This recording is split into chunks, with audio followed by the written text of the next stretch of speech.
My question is कि इस stage पे आके बेसिकली आपको कभी ऐसा फील हुआ कि जो मैंने एम्पायर खुद खड़ा करा है इतनी मेहनत से, इतना सब करके, कभी ऐसा फील हुआ कि मेरी आगे वाली जो आने वाली जनरेशन है वो इस एम्पायर को उतना उस लेवल पर ना लेकर जा सके जितना मैं लेकर आया हूँ? ऐसा कभी आपको फील हुआ?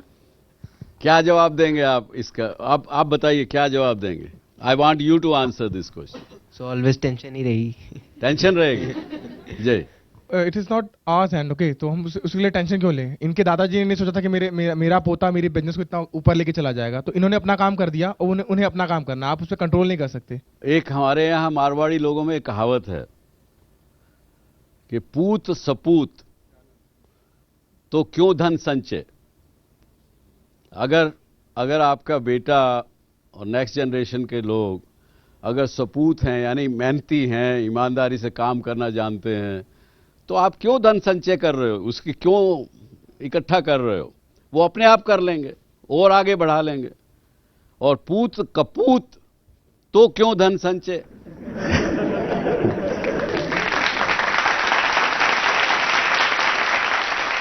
समझ में आया?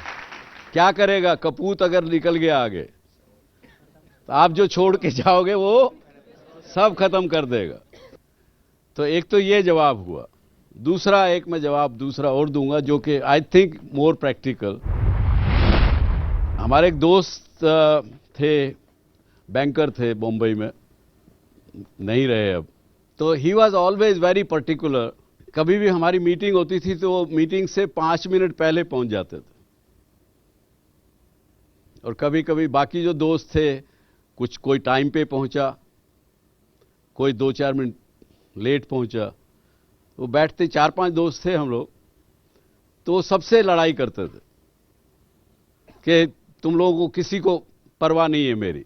मैं जब मर जाऊंगा ना तो मेरी अर्थी उठाने के लिए भी तुम टाइम पे नहीं आओगे. तो अक्सर ये बात हम लोगों को कहते थे वो. एक रोज मेरे से नहीं रहा गया, मैंने उनको कहा, मैं क्या हुजा साहब, जिस दिन आप मर जाओगे मैं आऊं या नहीं आऊं आपको क्या पता लगेगा. यार जिंदगी जियो, आज के दिन जिंदगी है, मिली है, वो जियो ना.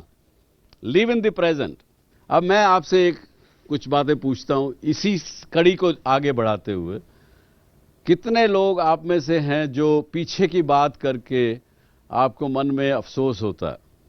ये हाँ, तो इतने लोग हो तो आप में से एटलीस्ट आधे लोग तो ये बताइए आपकी घटना क्या हुआ था और किस बात का रिग्रेट आपको है. जी सर, मेरा नाम शिल्वी है. सर एक्चुअली मैं यहाँ से नहीं हूँ, मैं पटना से हूँ. तो जब मैंने दिल्ली आने का सोचा था तो मेरी थोड़ी फाइनेंशियल कंडीशन थी और मैंने मतलब बहुत लोगों ने बोला बाहर मत जाओ यहीं पढ़ो, पर मैं जिद करके आई. और आज जब मैं यहाँ आई हूँ, पढ़ तो रही हूँ, पर मेरे प्रॉब्लम्स और भी बढ़ गए हैं. तो मैं जब भी प्रॉब्लम होती है तो मैं यही सोचती हूँ काश मैं नहीं आई होती. तो ना चाहते हुए भी वो बात हमेशा रहती है मन में कि नहीं आई. बहुत अच्छा. काश मैं ऐसा नहीं करता, ये एक प्रश्न सबके मन में आता है कि काश ऐसा नहीं होता. कितने लोग सोचते हैं ऐसा? चलिए, इसके अलावा क्या चीज का रिग्रेट है बताइए. सर ड्यूरिंग बीटेक जब मैं कर रहा था तो I was placed in ZT, मेरा प्लेसमेंट हो गया था. But sir I just want to continue my further studies, तो right I am pursuing MBA. But sir अब जब मैं सेकेंड ईयर में आ गया हूँ तो मुझे डर लग रहा है कि प्लेसमेंट के बारे में. तो मैं सोचता हूँ कि अगर मैं वही कर लेता, क्योंकि मेरे कुछ फ्रेंड्स हैं वो जॉब कर रहे हैं, ऑलरेडी सेटल हो रहे हैं, तो कभी कभी दिमाग में आता है कि अगर मैं वो कर लेता तो हो सकता है मैं भी अभी सेटल होने लगता. तो इनको दो बातें हुई, रिग्रेट हो गया एक, दूसरी तरफ एंग्जाइटी क्रिएट हो गई. पास्ट की बात करें, आपने पास्ट और फ्यूचर दोनों कहा. पास्ट के लिए बताइए. और मेरा नाम गौरव है सर, और मैं MBA की तैयारी कर रहा हूँ सर. और सर मैं 12 में मतलब मैथ में अच्छे नंबर आए थे, इसलिए मैंने मैथ ले लिया. तो अब मुझे लगता है MBA में कर रहा हूँ तो कॉमर्स इकोनॉमिक्स लिया होता तो काफ़ी अच्छा मेरे लिए होता. अब मैथ लेकर थोड़ा मुझे लगता है कि मैंने गलत कर दिया, थोड़ा सा रिग्रेट होता है मुझे, क्योंकि मैं कुछ अच्छा नहीं कर पा रहा हूँ मैथ में. मुझे मतलब आगे MBA करना ही मतलब मेरा मेन है. तो मुझे लगता है इको और कॉमर्स लेता तो और अच्छा कर लेता मैं सर. काश ऐसा होता. जो पहले किसी ने कहा वही बात आपकी भी हो गई कि काश मैं ऐसा नहीं ऐसा करता.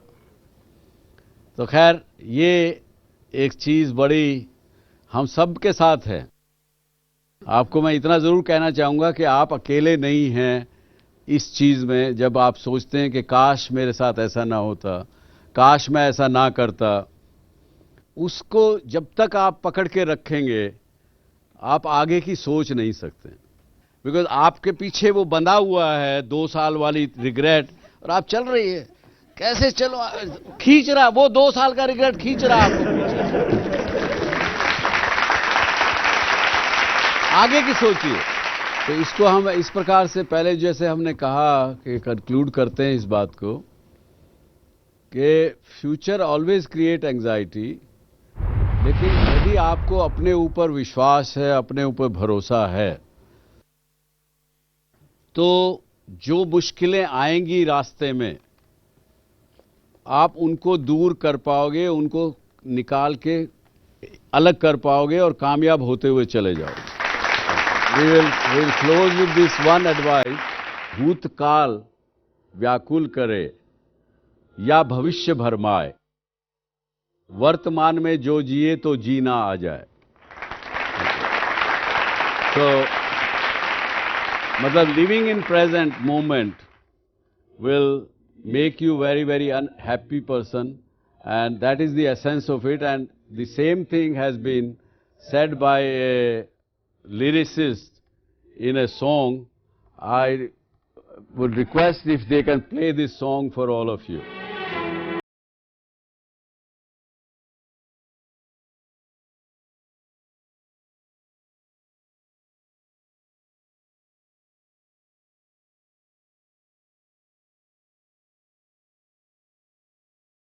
अगर आप भी डॉक्टर सुभाष चंद्रा शो में भाग लेना चाहते हैं तो हमें एसएमएस करें DSC स्पेस अपना नाम टाइप करें और भेजें 57575 पर। आप हमें ईमेल भी कर सकते हैं dsc@zmedia.slgroup.com।